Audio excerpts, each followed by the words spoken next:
As histórias que ninguém quer ouvir. Dona Helena completa 92 anos hoje. Não haverá festa nem bolo especial, apenas um pequeno cupcake com uma vela trazido por Joana durante o café da manhã. Os outros residentes cantarão parabéns de forma desanimada, e o dia seguirá sua rotina implacável, como se nada tivesse acontecido. Helena tem 3 filhos vivos, 7 netos e 2 bisnetos.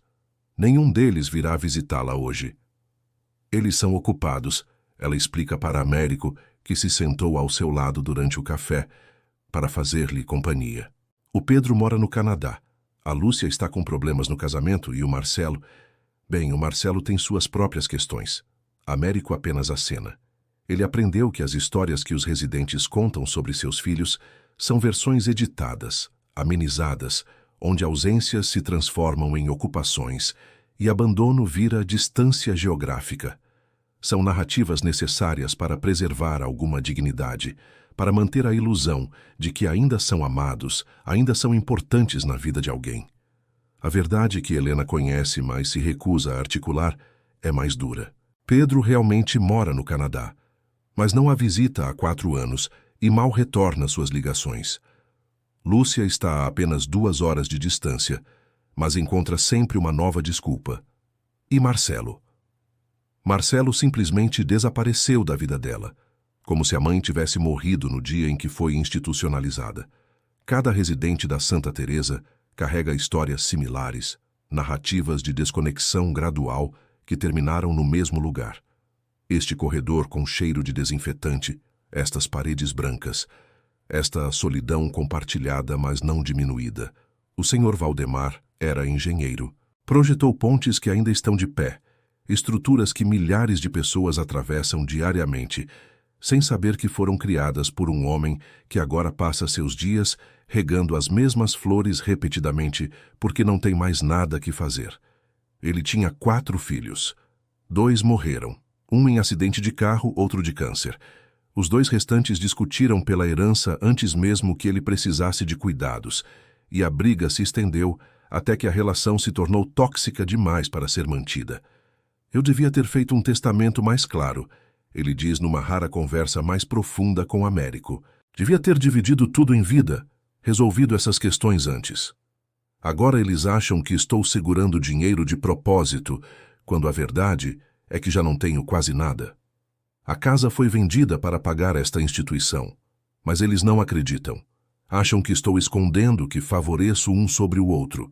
A história de Valdemar ilustra outro aspecto devastador do envelhecimento contemporâneo. A redução das pessoas a seus ativos financeiros. Filhos que mal visitavam, de repente, se tornam muito interessados quando há propriedades ou contas bancárias envolvidas. E quando descobrem que não há fortunas escondidas, o interesse desaparece junto com as visitas. Dona Conceição, a ex-cuidadora que agora precisa de cuidados, tem uma história diferente, mas igualmente dolorosa. Ela sacrificou décadas cuidando da sogra, depois dos próprios pais, adiando seus sonhos, sua carreira, sua vida. Seus filhos cresceram vendo esse modelo de dedicação familiar, mas quando chegou sua vez de precisar, eles simplesmente não podiam, ou não queriam, fazer o mesmo. Eu não os culpo, ela diz, mas sua voz treme. O mundo mudou. Eu mesma dizia para eles se dedicarem aos estudos, à carreira, não ficarem presos como eu fiquei. Consegui o que queria. Eles são independentes, bem-sucedidos, mas agora estou aqui, e eles estão lá, e há um vazio entre nós que não sei como preencher. O que Conceição não consegue articular completamente é o ressentimento que carrega. Ela deu tanto, sacrificou tanto, e no final foi depositada numa instituição como um móvel velho que não cabe mais na decoração da vida moderna de seus filhos. Há dias em que ela acorda furiosa, há dias em que acorda apenas vazia. As histórias continuam, cada uma variação do mesmo tema doloroso. Tem o Sr. Gustavo, ex-professor universitário, cuja mente brilhante agora luta contra o início de demência. Sua ex-esposa não o visita. Divorciaram-se mal há 5 anos, e ela já refez sua vida. Seus filhos do primeiro casamento o veem como responsabilidade da segunda família, e os filhos do segundo casamento o veem como responsabilidade dos mais velhos. No meio dessa disputa de quem não quer assumir o peso, Gustavo definhou até chegar aqui. Tem Dona Miriam, 86 anos, que nunca se casou nem teve filhos. Dedicou a vida à carreira como dentista, acumulou bens, viajou o mundo. Mas não construiu rede de apoio familiar, e agora não há ninguém. Seus sobrinhos, que ela ajudou financeiramente durante anos, sumiram assim que ela precisou de ajuda. A solidão de Miriam é diferente. Não é abandono por pessoas que deveriam cuidar, mas a ausência total de qualquer pessoa que se importe. Às vezes, eu invejo quem tem filhos para culpar, ela comenta cinicamente. Pelo menos há alguém específico responsável pela sua solidão. Eu só tenho minhas próprias escolhas. Mas será que foram realmente escolhas? Miriam cresceu numa época em que mulheres profissionais eram raras, em que casar e ter filhos significava frequentemente abandonar ambições. Ela escolheu a carreira e agora paga o preço numa sociedade que ainda estrutura cuidado primariamente através de laços familiares sanguíneos.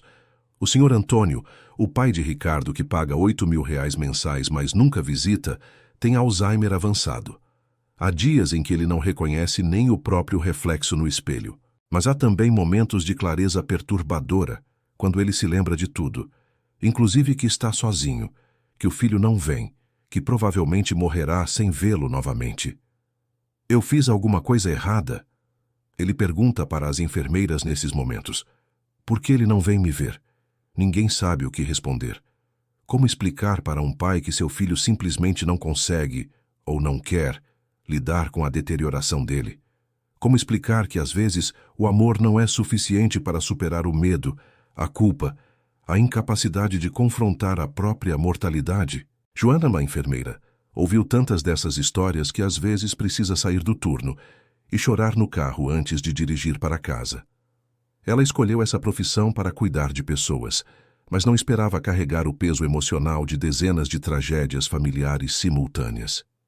O pior não é o abandono completo, ela confidencia numa conversa franca. É o abandono parcial.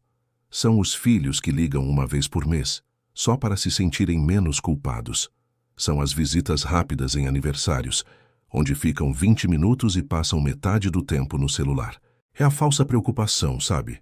Seria quase mais honesto se simplesmente desaparecessem de vez. Ela conta sobre uma situação recente que a deixou particularmente perturbada. A filha de uma residente veio visitar depois de meses de ausência. Passou a visita inteira tirando selfies com a mãe para postar nas redes sociais. A mãe, com demência moderada, ficava confusa com os flashes, tentando entender o que estava acontecendo. Mas a filha precisava das fotos, precisava da validação social de parecer uma boa filha. Quando ela foi embora, Joana continua, a mãe ficou ainda mais agitada do que antes. A visita não trouxe conforto, trouxe confusão e ansiedade, mas tenho certeza que as fotos tiveram centenas de curtidas. Essa performatividade do cuidado é uma característica distintamente moderna desta crise. Gerações anteriores que abandonavam idosos pelo menos tinham a decência da vergonha. Agora, as pessoas conseguem simultaneamente abandonar seus pais e receber aplausos públicos por serem famílias amorosas. Entre todos os residentes, talvez a história mais trágica seja a de Dona Teresa. Ela tem 5 filhos, todos bem-sucedidos financeiramente. Eles se revezam pagando a mensalidade da casa de repouso, dividindo o custo igualmente. Tem um grupo de WhatsApp onde coordenam os pagamentos, discutem questões médicas quando necessário. O arranjo financeiro funciona perfeitamente. Eles criaram um sistema eficiente onde cada um paga sua parte no dia certo, sem atrasos. É quase admirável essa organização. Exceto pelo fato de que Dona Teresa está definhando de solidão, seu corpo saudável abrigando um espírito que já desistiu. Eles fizeram uma reunião, ela conta, sua voz monocórdica. Decidiram que visitas causariam muita expectativa, que seria melhor para minha saúde mental se eu me adaptasse à vida aqui sem falsas esperanças. Fizeram parecer que era pelo meu bem. A racionalização dos filhos de Teresa é particularmente perversa, porque se veste de preocupação psicológica. Eles convenceram a si mesmos de que o abandono total é, na verdade, uma forma de bondade. E talvez tenham até consultado algum profissional que validou essa decisão. Alguém que não entendeu, ou não quis entender, que humanos precisam de conexão para sobreviver.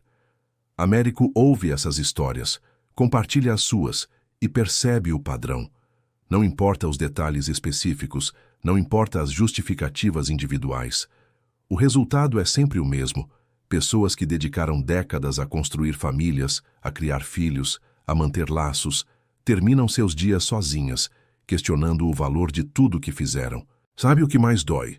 Dona Helena pergunta numa tarde particularmente melancólica. Não é nem a solidão, é a irrelevância. É perceber que sua ausência não faz diferença na vida de ninguém.